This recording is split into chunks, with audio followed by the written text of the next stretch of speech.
আসসালামু আলাইকুম, কেমন আছেন সবাই? আশা করি অনেক ভালো আছেন। আমরাও আপনাদের দোয়ায় অনেক ভালো আছি আলহামদুলিল্লাহ। এইখানে হচ্ছে আজ কয়েকদিন ধরে মসলা রাখার জন্য হচ্ছে আমি বক্স খুঁজতেছিলাম। মানে আমাদের বাসার সামনে দিয়ে যায় এগুলা হরেক মাল বলি আমরা। হঠাৎ করে গরম ঠান্ডা পড়ে, এখন রাত্রে ঠান্ডা পড়ে, দিনে প্রচুর গরম, এর জন্য আবারও ঠান্ডা লাগছে। এমন অবস্থা হয়েছে যা বলার মতো না। প্রায় মানুষেরই একই অবস্থা। আর 2-1 দিন পর পরই দেখা যায় ঠান্ডা লাগে, এটা মানে স্বাভাবিক হয়ে গেছে। এইদিকে হচ্ছে আমি বক্সটা কিনছি, এটা হচ্ছে 60 টাকা চাইছিল, 50 টাকা দিয়ে নিয়েছি। জানি না লাভ না লস, দরকার খুব জরুরি, এর জন্যই কিনছি। এখন যেহেতু রোজার সময়, আর আজকে তো ফার্স্ট রোজা, আপনাদেরকে তো একটা জিনিস বলাই হয় নাই, রমাদান মুবারক সবাইকে। অবশ্যই সবাই যাতে ভালো থাকে, সুস্থ থাকে, এটাই দোয়া করি। আমাদের জন্য অবশ্যই দোয়া করবেন। আর এই রোজার মাসে দোয়া তো সবারই কবুল হয়। আজকে তো ফার্স্ট রোজা, আর বেসন হচ্ছে ভাঙাইতে দিছি, ওইটা দিয়ে যায় নাই এখনো। তো কি করব এখন, হচ্ছে আমি ডাল হচ্ছে ব্লেন্ডারে গুঁড়ো করে নিয়েছি, আর একটা হচ্ছে এখানে মসুরির ডাল, আর হচ্ছে বড় যে ডালটা থাকে ওটা হচ্ছে ভিজায় রাখছিলাম রাত্রে, ওগুলা হচ্ছে এখন ব্লেন্ডার করে নিব। অনেকে তো দেখা যায় রোজার আগে অনেক কাজ গুছাই রাখছে, মানে এরকম ডাল ব্লেন্ডার করে রাখা, মানে যা যা কাজ আছে অন্যগুলো আমি গুছাই রাখছি। তবে এই ডালটা আমার কাছে মনে হয় যে রেগুলার যেটা ব্লেন্ডার করা দরকার হয়, ওইটা ওইটুকু সময় নিয়ে করে ফেললেই হয়ে যায়, মানে বেশি সময় লাগে না, যেহেতু ব্লেন্ডার একদম সবসময় সেট করাই থাকে। এখানে আমি কাঁচামরিচও ব্লেন্ডার করে নিচ্ছি এর সাথে, একটু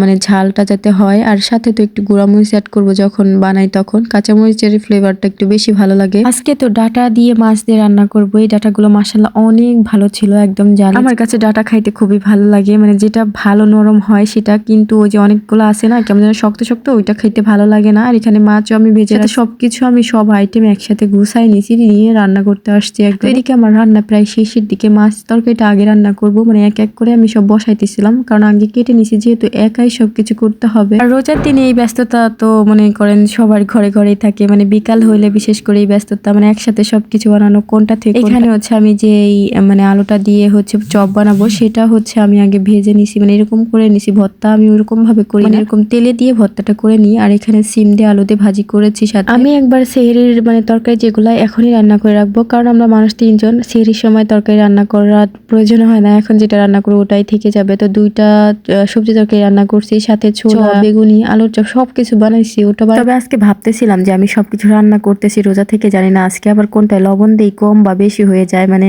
টেস্ট করার মতো তো কোনো কিছু সেরকম সিস্টেম নাই আসলে। যাই হোক, রোজার দিনে আমি যাই দেখি না কেন রান্না করলে ঠিকঠাক কি লবণ হয়। তো আজকেও মনে করেন যে সেরকমই হয়েছে, সবকিছু পারফেক্টই হয়েছিল। খাওয়ার পর ছোলাটা রান্না শেষ করে হচ্ছে আমি আলুর চপ, বেগুনি, পেঁয়াজ এগুলা বানাইছি, কারণ এগুলা লাস্টে বানাইলে ভালো হয়। আগে বানাই রাখলে না ওগুলা কেমন যেন পোতায় যায়, মানে ওগুলা খাইতে তখন ভালো লাগে না। আর লাস্টে বানাইলে ওগুলা মচমচা থাকে, খেতে ভালো লাগে। এদিকে আমি হচ্ছে ট্যাং মানে শরবত গুলাইতেছিলাম। জানি না সৌদি আরবের এই ট্যাং গুলো কালার হইতে চায় না কেন জানি না, তবে বাংলাদেশের যে ট্যাং গুলো আছে না ওইগুলা অনেক সুন্দর একটা কালার আসে। আর এটা কেমন যেন সাদা সাদা হয়ে থাকে, কালারটা কেমন যেন লাগে, মনে হয় ট্যাংটা এর মধ্যে দেওয়াই হয় নাই, জানি না এরকম কার কার হয়। আমি তো ভাবতাম যে মানে আগে যে ট্যাংগুলা আনতো মানে দেখতাম, সেই ট্যাংগুলা কিন্তু অনেক ভালো ছিল কালার। তবে ইদানিং যে ট্যাংগুলা আনা হয় এগুলার কালার হয় না। আর এদিকে হচ্ছে খেজুর আমি রেখে দিছিলাম ফ্রিজে, মানে এটা রোজার জন্য রেখে দিছিলাম। জানি যে এই টাইমে যদি কেউ না আসে একবার পাঠাইতে পারে বা না পারে তার ঠিক নাই, তবে এই দেশেরটা তো খাইতে একদমই বাজে লাগে। যত ভালো খেজুরি কিনা যাক না কেন, এইদিকে মানে আমাদের এই অঞ্চলে বা এইদিকে যেটা পাওয়া যায় সেটা হচ্ছে বালুর ক্যাচ ক্যাচ করে, কেমন যেন যতই ধুই কেমন খাইতে ভালো লাগে না। আর সৌদি আরবের খেজুরের টেস্টটাই অন্যরকম, যারা খাইছে তারা জানে। তো এইখানে হচ্ছে ভাবিদের জন্য আমি ইফতারি